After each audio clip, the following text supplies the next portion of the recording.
Hi, my name is Edward Gonzales. This presentation is over the promotion and hiring process with ethical dilemmas for Ottawa University, and the class is Bus 7200.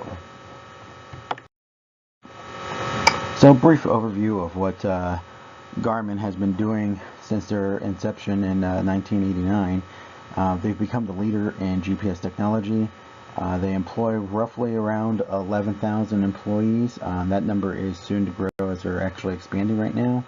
The main core philosophy of their business, their value statement reads, "The foundation of our culture is honesty, integrity, and respect for our associates, customers, and business partners. Each associate is fully committed to serving customers and fellow associates through outstanding performance and accomplishing what we say we will do."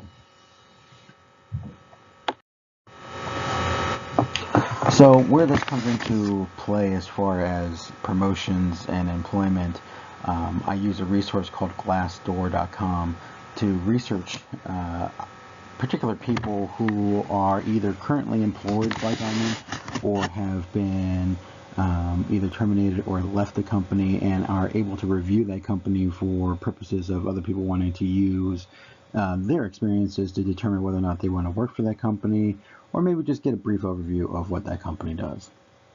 There is several complaints out there on this side of unfair treatment, that either only males are getting promoted, or those who are of Caucasian descent.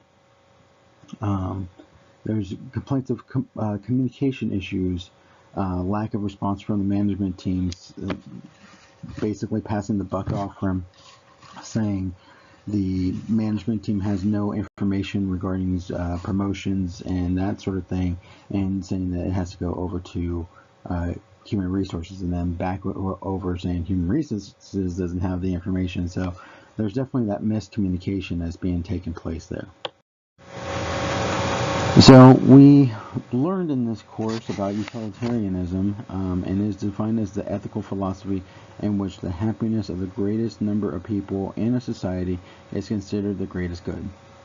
So for this, we have to assume that the greatest good, or the community for the greatest good, is the population of Garmin. So that would include, the CEOs, the executives, the management crew, all the way down to the normal associates. I mean, you can even go down to the guys who scrub the floors every night, to making sure that everybody is happy, or at least the greatest number of them are happy. And we'll go back on this subject here in a little bit.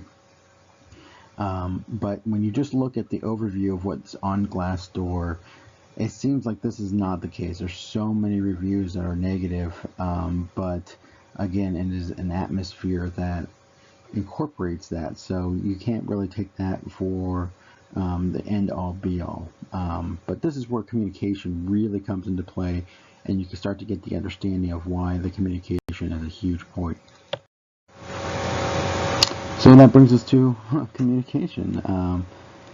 This is a two-way street when it comes to any kind of workplace. At the moment, we have some that are talking online forums saying the management of the problem, and then we have management seemingly not relaying the information that it would be pertinent to their jobs, saying that this is, maybe a one-off issue, or maybe just ignoring it completely. That's where we get our ethical issue going on there.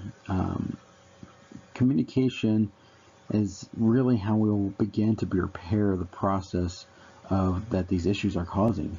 In most ethical issues, we could come down to, it was just a miscommunication. While this is a very severe issue and should not be addressed lightly, it is something that we can talk about more and understand that only one person can actually get that job. Multiple people can't get it. And while it might seem that it's more of a male-dominated society, maybe Garmin could do a lot better of a job of recruiting females by going to job fairs and saying, promoting, girls in tech jobs, or, all those different organizations that help women promote themselves in a tech world.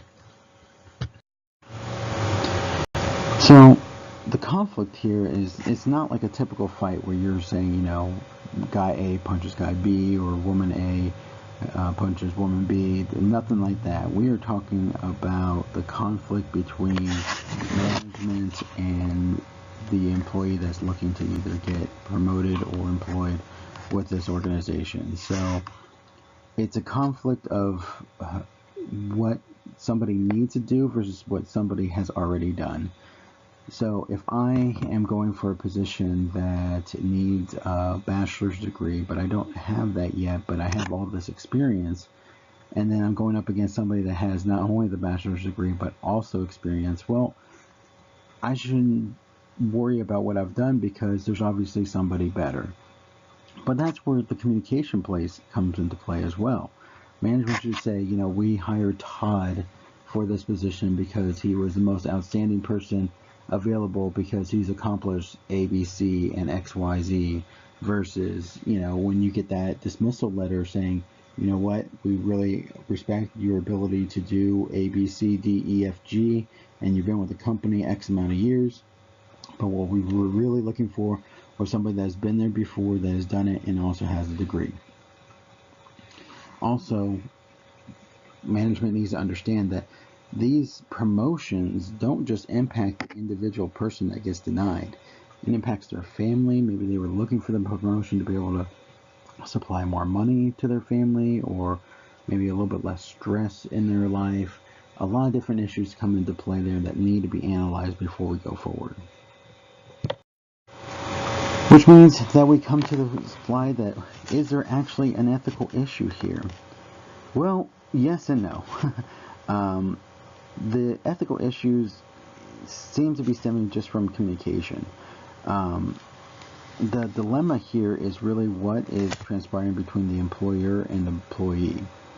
The idea around that, well, I've been here the longest and I deserve this, might not be what the management team is looking for. Maybe they need somebody that has been there before and has done more in that position and are willing to spend a little bit more money for that expertise level, because maybe they're coming out with a new product that needs that center of attention. But that should also be able to be relayed to those employees that are trying to get that. If that proper communication is not laid out properly, then it could ruin the company value, the employee value, the employee self-worth. There's so many things that can teeter off of that. There's a delicate balance that needs to happen so that everyone could benefit from learning how to be promoted and why people are promoted. Which means that we got to learn from our mistakes. I mean, the general overview of this whole project is learning from our mistakes. Learning how to communicate from the top-down level, being able to understand that, hey, you know what, I might not be the best guy for the job. I'm going to congratulate my colleague and move on and try to find that position that best suits me. Employees need to better understand the process, which that comes with communication as well. This is a two-way street. If you don't have everybody involved, then there's going to be conflict. There's not going to be resolution, and we can further and further look into more and more ethical issues. Thank you for watching my presentation. The next slide is my references.